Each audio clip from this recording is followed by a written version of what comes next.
Bilang magulang, tayo po ay binigyan ng Diyos ng malaking responsibilidad, malaking trabaho, malaking pasanin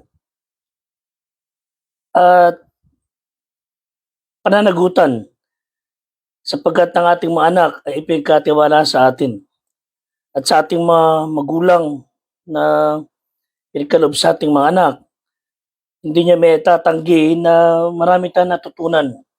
Hindi sila perfect, hindi sila kasing galing ng iba, pero kahit papaano meron tayong mga magandang alaala nung sila'y kapiling pa natin at napalad po kayo na hanggang sa ngayon ikapiling niyo inyong mga magulang. Well, so many things learned na kaya tayo dumating sa ganitong estado sapagkat natutunan natin ang ganong mga bagay sa ating mga magulang. Magandang araw po sa inyo lahat. Ito po yung lingkod, Fred de Guzman ng Squad 240. Nais ko pong talakayin ang mga gampanin nating magulang at anong dapat na uri ng puso meron tayo para sa ating mga anak. Kahit po ano ang sikap ng magulang na gabayan sa tamang landas, kahit anong galing ng pagpapalaki at ang provision nila para sa atin, kung ang Diyos ay wala sa gitna, kung ang Diyos ay binabaliwala, wala akong mangyayaring magandang kinabukasan. Sabi po ng awit, 127, 1 and 2, malibang itayo ng Panginoon ang bahay, walang kabuluhang nagsisigawa ang nagtatayo. Malibang ingatan ng Panginoon ang bayan, walang kabuluhang gumigising ang bantay.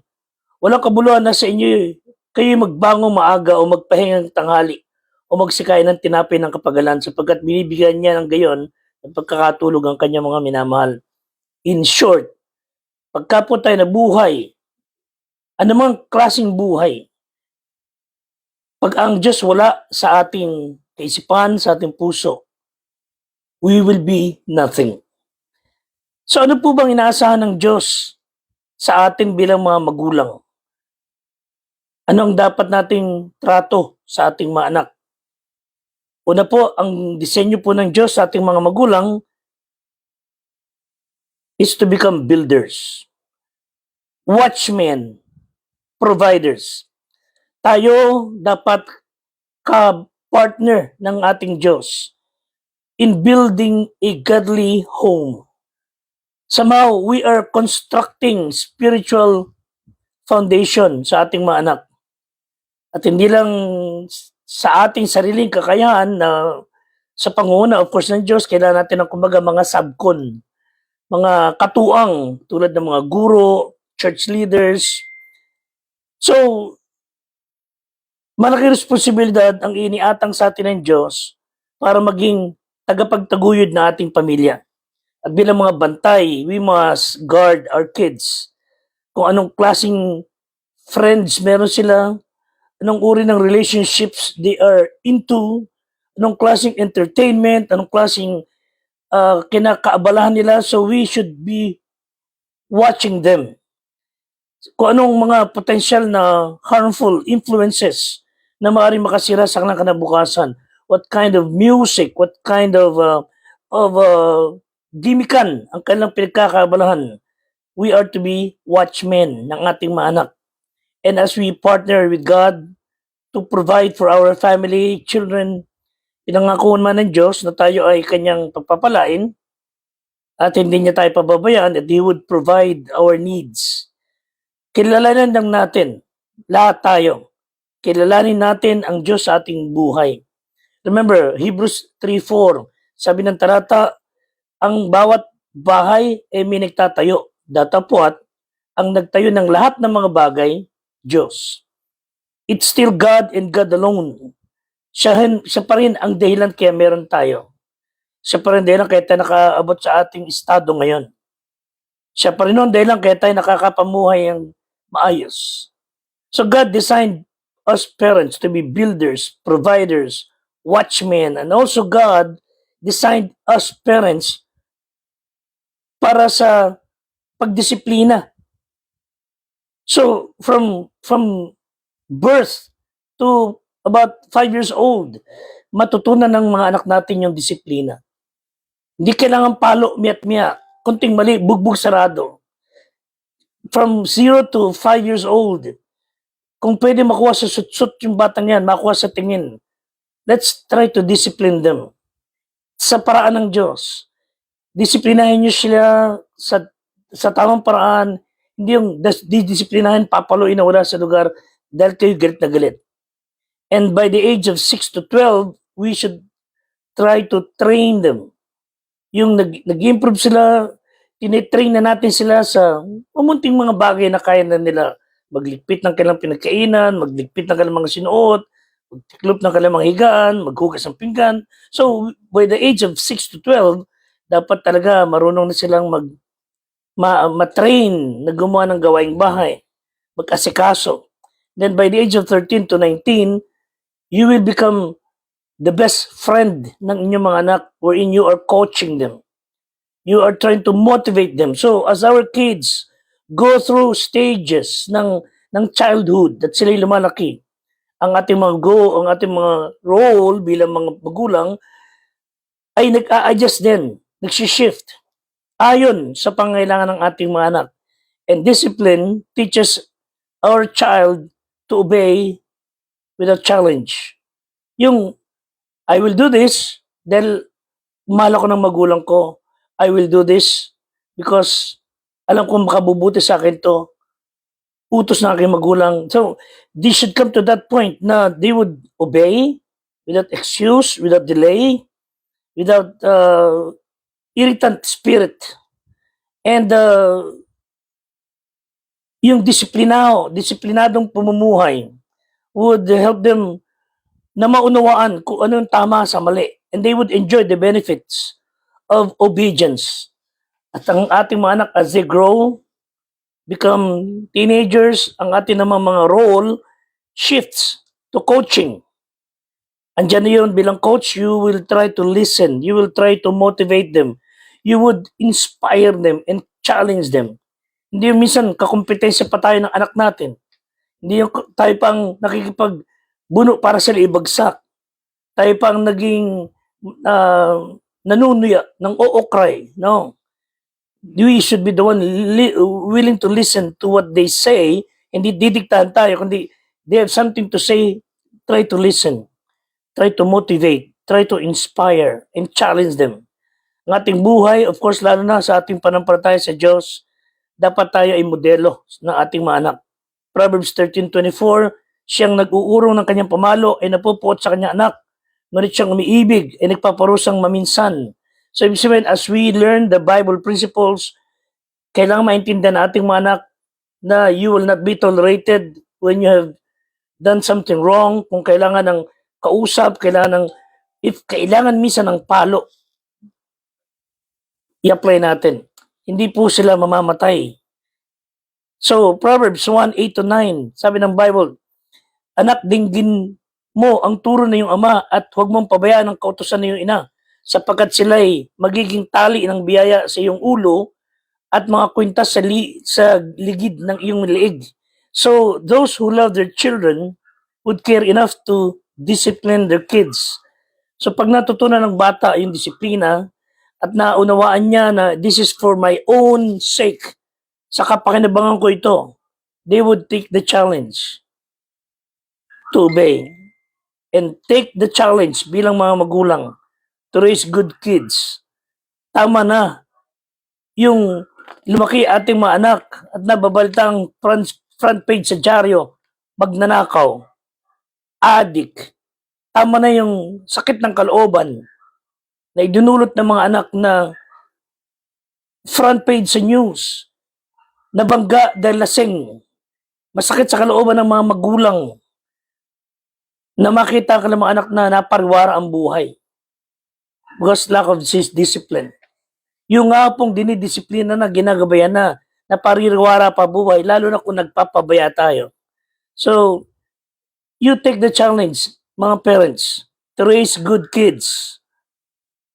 Huwag niyong asahang hindi iinom ng alak ang anak ninyo kung kayo pa mismo ang nag-uutos bumili ng alak. Huwag niyong asahan na hindi maninigarilyo ang inyong anak kung kayo mismo nag-uutos bumili ng sigarilyo. Bakit nga po ang talangka kung lumakad patagilid? Kasi po patagilid lumakad ng kanyang magulang. Bakit ang mga tuta ay tumatahol? Tumatahol ang kanyang mga magulang. Bakit napapariwara ang buhay ng mga anak? Kasi napariwara ang buhay ng magulang. Tulungan tayo ng Diyos to be a good example. Hindi po ipinanganak sa ating pamilya, ating mga anak with manual. Talagang the best place you can find the best advice and training para sa ating pamilya is found in the Bible. Sa Biblia po. Kung ano sinabi ng Bible, yan po ang magbibigay panuto sa kanyang buhay. Lalo na sa ating bayan. That's why nanunumpa sa ibabaw ng Biblia ang mga makapangyarihang bansa. Naniniwala sila that we should be under God, under His protection. Huwag niyong alisin sa buhay ninyo ang Biblia. It contains great example ng mga mabubuting magulang, godly parents. It gives direct instructions on how to parent our kids. Puno ng napakaraming prinsipyo that we could apply as we strive to be the best parents we could be. For example, si Hannah, with her long prayed for son, si Samuel, nag-pray siya ng mabuti si Hannah sa Panginoon sa 1 Samuel 1. She cried to God. Sabi niya, Lord, please give me a man-child. At pagka pinagkaloob mo sa akin ang anak na lalaki, I will give him back to you. And mind you, Hannah ay buog. Milagro po ang kanyang hinihingi. Lo and behold, she conceived. Nagkaroon po siya ng anak, tinugon ng Diyos. And when she promised to give back his son, na ibinigay sa kanya ng Diyos ang anak ni Samuel, ibinalik niya sa Panginoon. Sabi niya, Lord, this son will be yours. Gamitin po ninyo siya. Maglingkod sa iyo. And he became the prophet Samuel. So, from her example, si Hannah, she knows her priorities. She knows that the high calling of God para sa kanyang anak should be top priority ng kanyang buhay. We should allow God to lead, guide ang ating mga anak. And if God would call our kids to serve Him, give it to God. Ipagparayan nyo na sa Diyos. Sapagkat that's the best purpose.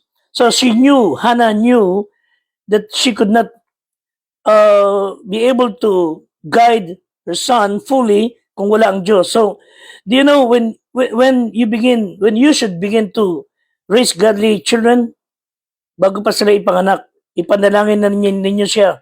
Before she conceived Samuel, she was on her knees praying. Pray niyo po inyong mga anak. Pray niyo sa Diyos.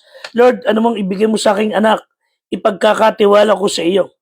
Iluhod niyo po sa Diyos. And God will answer your prayers. And we need more kids who were raised through the power of prayer. And si Hannah continued to pray for Samuel. She knew that God had purpose para sa kanyang anak, and every child is a gift from God.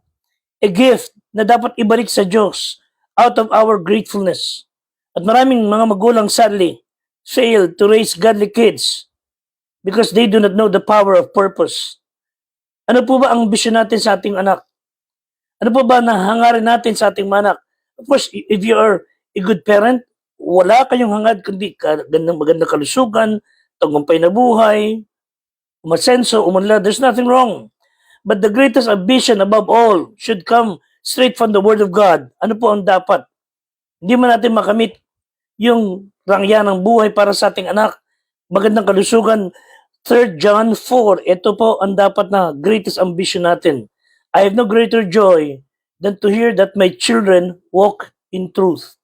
Hangarin po natin, hindi man siya nakaabot na mata sa aral, sa kahirapan, hindi man nakamit ng magandang material na bagay sa buhay, pero hangarin natin, Panginoon, tulungan po akong ang aking anak ay magabayan kong lumalakad sa katotohanan. Matino isipan, Kristiyanong tunay sa puso, hindi sa huso. So, matutunan po natin ginawa ni Hannah.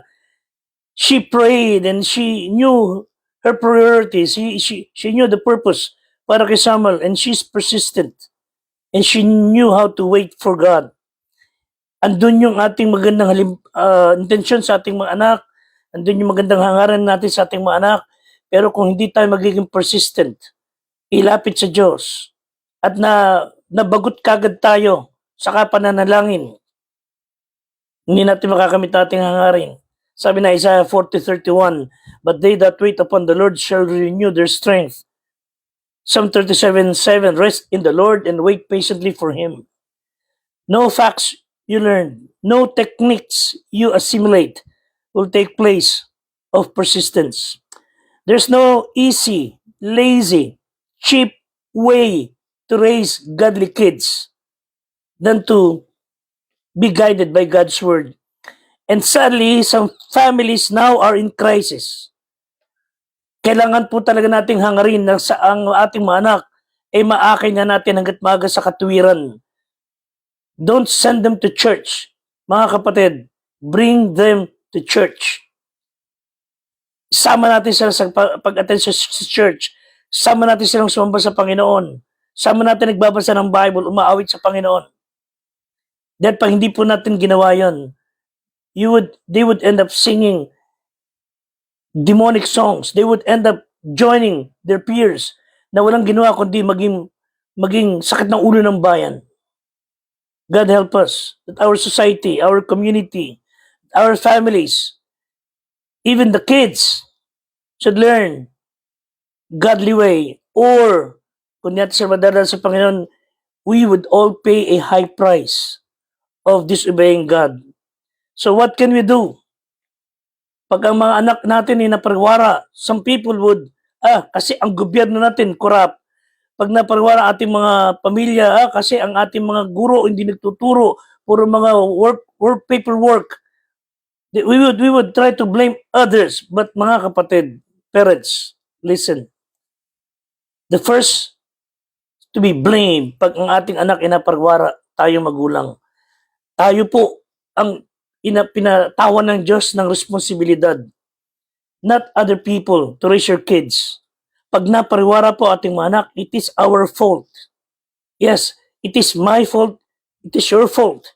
Ang ating anak inaligaw na landas. Do not blame the government. Do not blame the school. Don't even blame the church. Sabi ng Deuteronomy 6 and following, ang mga salitang ito na aking iniutos sa iyo sa araw na ito, sa iyong puso. At yung ituturo ng buong sikap sa iyong mga anak, yung sasalitain tungkol sa kanila, pagka nakaupo sa bahay, pagka ikay lumalakad sa daan, pagka ikay nakahiga, pagka ikay bumabangon. So let them hear, learn God's word. Society's breakdown starts with family breakdown. When dads failed to provide stability and failed to provide leadership, failed to provide good character, strength for the family. Bakit? Preoccupied ng walang tigil na pagtatrabaho, walang panahon sa pamilya. Same is true with the mom. Misdirected ang mga nanay. Trying to raise both money for kids. Pero napabayaan ng mga anak. Proverbs 29:15, ang pamalo at saway ay nagbibigay karunungan, ngunit ang batang binabayaan ay humihiya sa kanyang ina. Pag pinabayaan po natin mga anak, they will put all of us in shame. And people leaving their kids sa kamay ng mga kabarkada nagdudulot ng kahihiyan.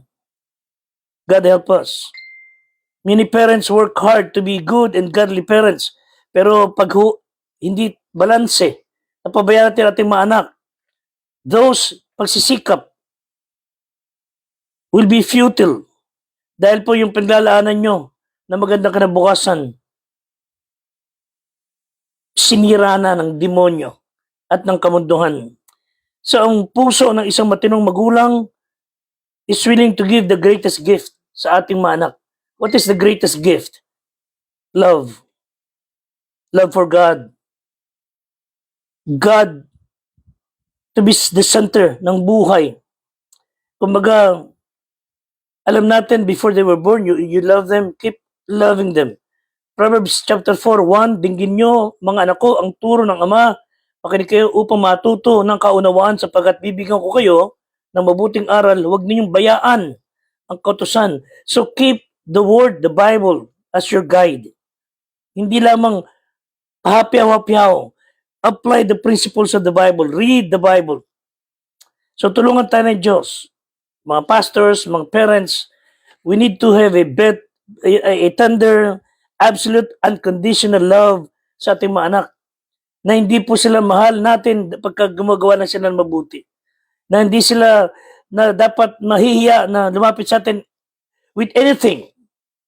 Na kung sila may naligaw, nagkamali, they would feel welcome. That they will be received. So when our children do not receive love, mahirapan po tayong umasa na magbibigay sila ng hindi nila tinanggap. If we would give them love, they would reciprocate yung love niyan. It should be taught. Turuan natin sila magmahal and they would love us reciprocally. And conditional love doesn't mean you give them everything he wants, but give them what they need. Ang pag-ibig na tunay, hindi spoilin ng ating mga anak. Hindi ibibigay lahat ng maibigan niya, kundi ibibigay natin kung ano ang kailangan niyang matanggap. There must be unconditional acceptance, of course, lalo na pagka may misbehavior sa ating mga anak.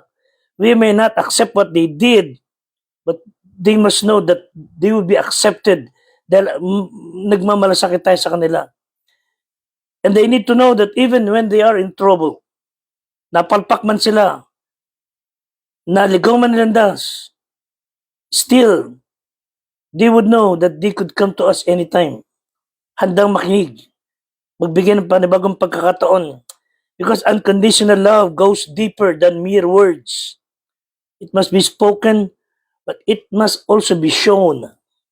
Ang ating mga anak na kailangan ng physical affection, of course, they need to be hugged, they need to be embraced.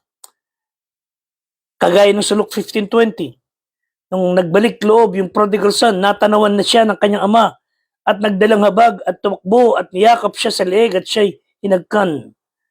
He felt welcome. He felt love. And he was so sorry. So love is the greatest gift we could give to our kids. Let them know we are willing to communicate. Yung kumaga, as soon as the child is born sa ating buhay, sa ating tahanan, matutunan natin yung communication sa kanila. And it's virtually impossible to spoil a child sa kanyang unang taon. Buusan natin ang pagmamahal. Give them what they need. So each child is unique. Maaring anak ninyo, iba-iba ang ugali. So unique siya, isa iba ang pagpapalaki, pero lahat ay nakabatay sa prinsipyo ng Bible. So tulungan natin ang ating mga anak na lumaki ayon sa kanyang inclination. For example, Proverbs 22:6, train up a child in the way he should go. Pag mahilig siya sa mga bagay ng butingtingan, baka paglakayan ng engineer. Ibig sabihin, kung ano yung, hindi yung kung ako ay pastor din kagad ang aking anak. O pulis kayo, ang anak niyo pulis din.